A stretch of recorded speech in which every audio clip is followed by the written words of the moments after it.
Click, click, click, click, click, click, click, click. One of the weirder things about the Octatrack is that although each track has 2 effect slots, for some reason the first effect slot cannot contain any reverb or delay effects, which is strange. You see, FX2 has got all these lovely reverbs and delays.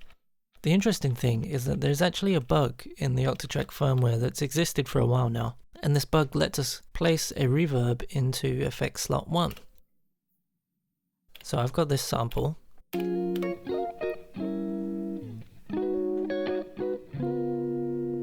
And if I want to stick a reverb into effect slot 1, essentially what I do is load up a reverb in effect slot 2, set it how I want it.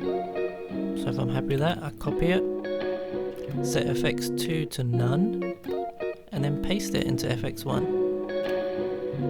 See that? Now this is an interesting bug. Not only does it mean I can feed reverb into delay, like this,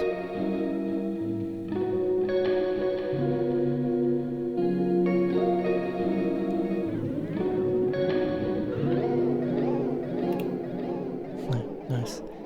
But there's a lot of creative opportunities here as well.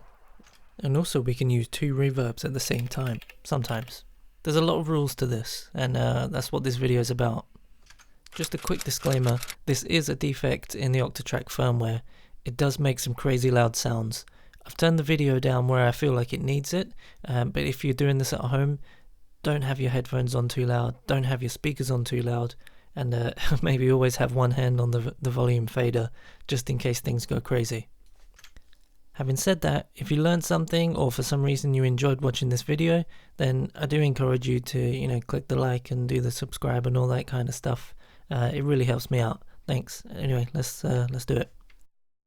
First off, if the sound goes too crazy when you paste onto FX1, you can double tap FX1 quickly and select none. That will kill the sound like this.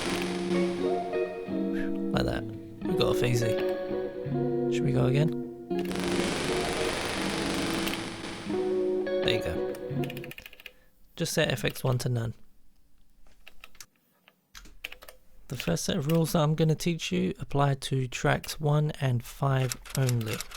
I know that sounds weird, but that's how it works. The first rule is if you set up dark reverb in FX2 and also have it in FX1, it sounds like you've just met Cthulhu.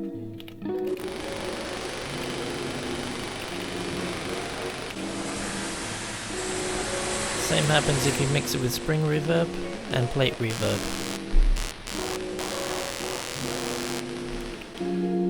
Just different kinds of hell. You can use delay, which is nice.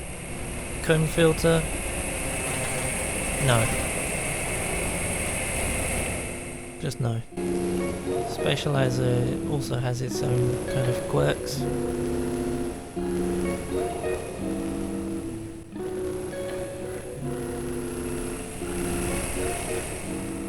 Crazy sounds. Chorus, another crazy one.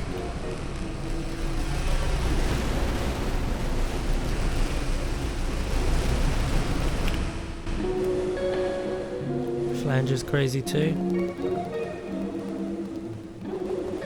Not too crazy though. Just a few clicks here and there. Phaser works okay. Actually, phaser works with most scenarios.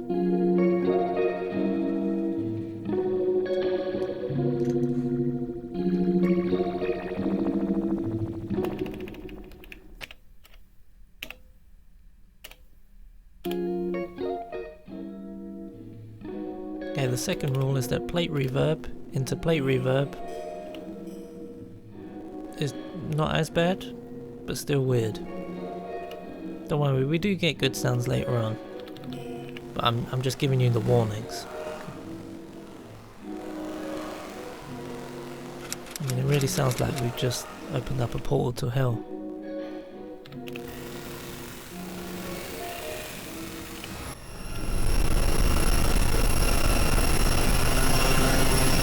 Whoa! Yeah. The reverbs don't really like comb filter, chorus or flanger.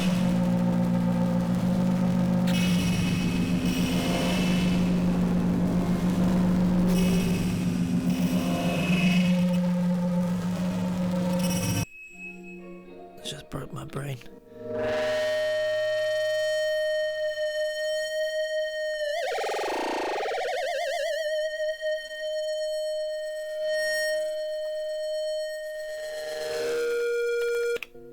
Some very creative sounds there. And the third rule is that spring reverb just sounds lovely all the time. Good job, spring reverb. You can mix it with everything, even the other reverbs. Check that out.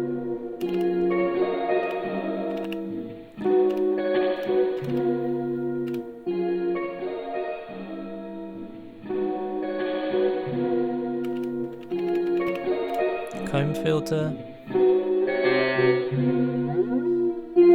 behaves exactly how you'd expect. Spatializer, click through.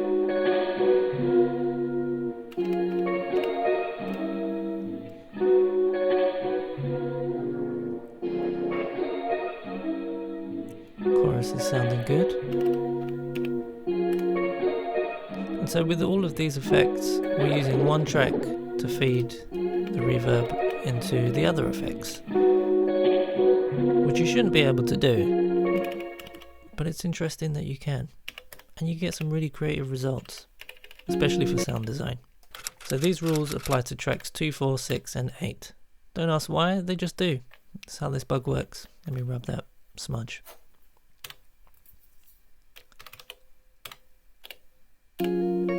So I got the same sample on track 2, and on here I am going to apply the dark reverb, and this is another rule that you might want to remember because it's a bad one.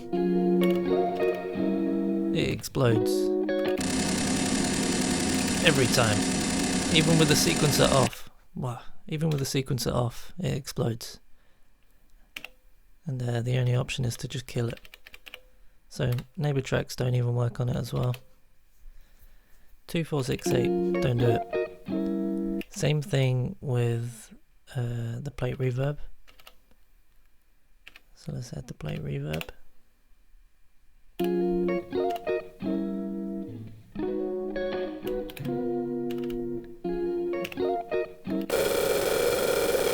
Different kind of hell.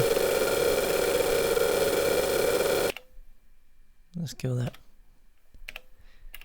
You get a different blend of hell depending on what type of reverb you use. Moving on to tracks 3 and 7 now. You'll be happy to know even the dark reverb works nicely with this one. You can double up the dark reverb if you want. Obviously you can overdo it if you have too much going at the same time. The audible artifacts are not as crazy and unexpected as the other tracks. 3 and 7 are the tracks to do this on if you are so inclined.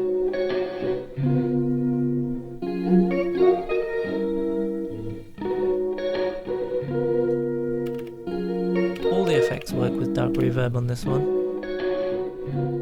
What makes tracks 3 and 7 special, you say? No idea. Not a clue.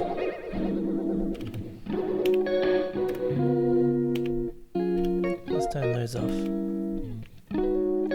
One other thing to note about track 3 and 7, plate reverb doesn't work. Of course it explodes all the time. You wanna see? I mean, these sounds are really harsh and crazy, but you could probably record them and do something good with them, something interesting. And I may do that in another video in the future. One thing I particularly like to do is to set the dark reverb on FX1 and then send that to the LoFi effect on FX2. You get some very interesting results if you play around with the LoFi.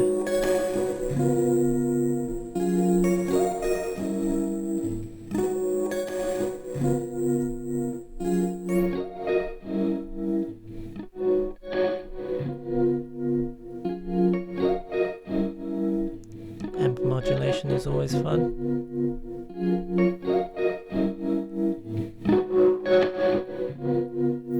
And it's just nice to be able to do these kind of things using only a single track instead of having to rely on a neighbor track. Here's something cool as well. You can actually set up scenes with FX1. What you have to do is select an effect, doesn't really matter what, set up the scene on the specific slot. So here I've set a scene for the decay on the effects, on the filter effects. And what I'm going to do is copy the spring reverb over, and you'll see that mix takes up the same slot as decay.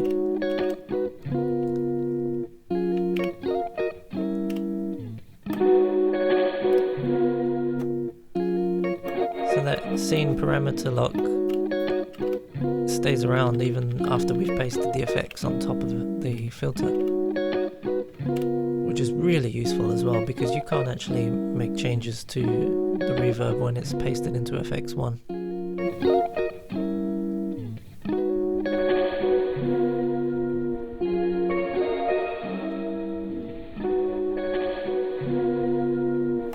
Another thing I like to do is add a compressor after the reverb, and then we have more control over the volume of the tails.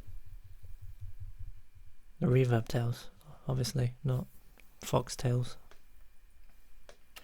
Don't know why you would think that though, but just to clarify. Interestingly, we can also do LFOs with FX1. Even though you can't see the actual parameters, if you've got good memory and you know which slot they're in, A, B, C, D, E or F, you can set the LFO to automate it. So here I'm going to automate the reverb time.